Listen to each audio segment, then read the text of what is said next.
हरियाणा में लोकसभा चुनाव के बाद विधानसभा चुनाव होना है और राजस्थान में लोकसभा चुनाव से पहले विधानसभा चुनाव होना है। हरियाणा में बीजेपी और उसकी सहयोगी पार्टी जेजेपी के रिश्तों में उठापटक की खबर जब तब आती रहती है, लेकिन अब सूत्रों से खबर आई है कि हरियाणा से सटे राजस्थान में सियासी मजबूरियां दोनों के ब्रेकअप को भी अब तक थामे हुए हैं। हरियाणा में बीजेपी और जेजेपी दोनों ही पार्टियां अपने दम पर राज्य की सभी 10 लोकसभा सीटों पर चुनाव लड़ने चढ़ रही है।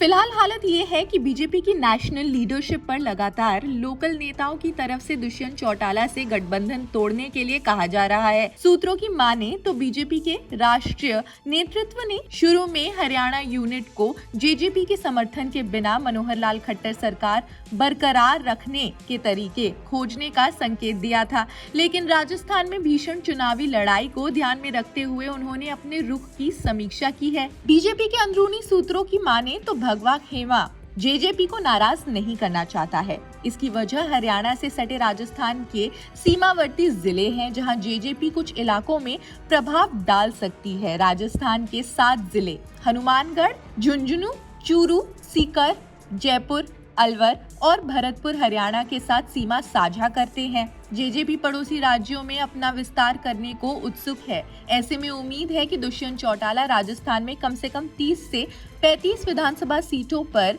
अपने उम्मीदवार उतारेंगे। अगस्त में इंडियन एक्सप्रेस के आइडियाज एक्सचेंज प्रोग्राम में हरियाणा के डिप्टी सीएम ने कहा था कि उनकी पार्टी राजस्थान में 30 सीटों पर चुनाव लड़ने का प्लान बना रही है। राजस्थान बीजेपी के एक नेता ने इंडियन एक्सप्रेस से बातचीत में कहा कि कड़े मुकाबले वाले चुनाव में कई बार छोटी पार्टियां सत्ता विरोधी वोटों को बांट देती हैं और इससे हमारी उम्मीदें खराब होने की संभावना है। इसलिए भाजपा को ये सुनिश्चित करना होगा कि वोट विभाजित न हो।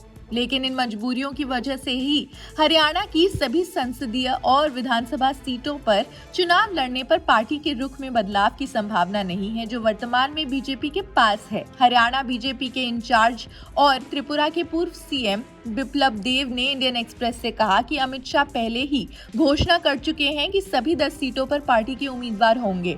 हमारे पास राज्य में एक मजबूत संगठन है, सभी 10 सीटें, हमारे पास शासन का अच्छा रिकॉर्ड है और जनादेश मांगने के लिए लोगों के पास जाने का हमारा भविष्यवादी दृष्टिकोण है। हरियाणा के हर कोने में लोग प्रधानमंत्री मोदी को पसंद करते हैं, जो भाजपा के पक्ष में भी जाएगा।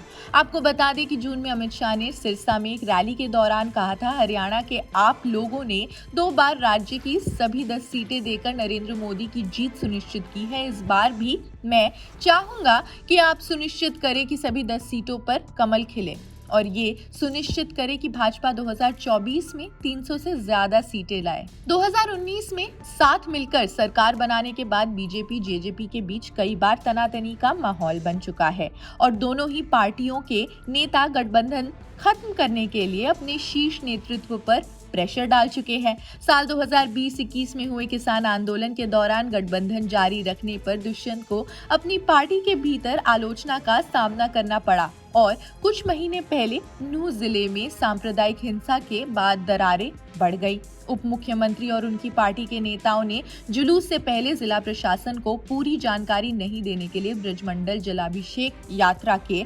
आयोजकों की सार्वजनिक रूप से आलोचना की।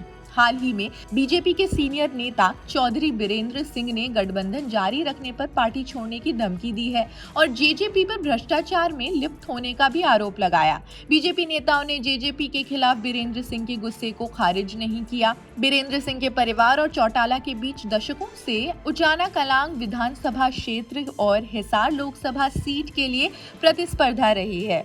बीजेपी के एक नेता ने कहा कि बीरेंद्र सिंह ने बीजेपी के खिलाफ एक शब्द नहीं कहा, उन्होंने जेजेपी पर हमला बोला, इसलिए बीजेपी इसमें कुछ गलत नहीं मानती।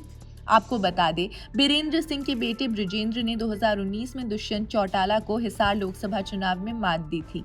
विधानसभा चुनाव में दुष्यंत चौटाला ने बीरेंद्र सिंह की पत्नी प्रेमलता को उचाना कलांग में मात दी थी।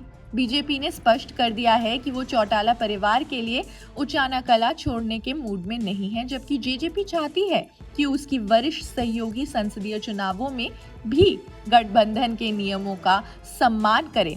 बीजेपी नेता हरियाणा में संसदीय चुनावों में फिर से जीत हासिल करने को लेकर आश्वस्त है और उनका तर्क है कि इससे राज्य चुनावों में मजबूत प्रदर्शन होगा।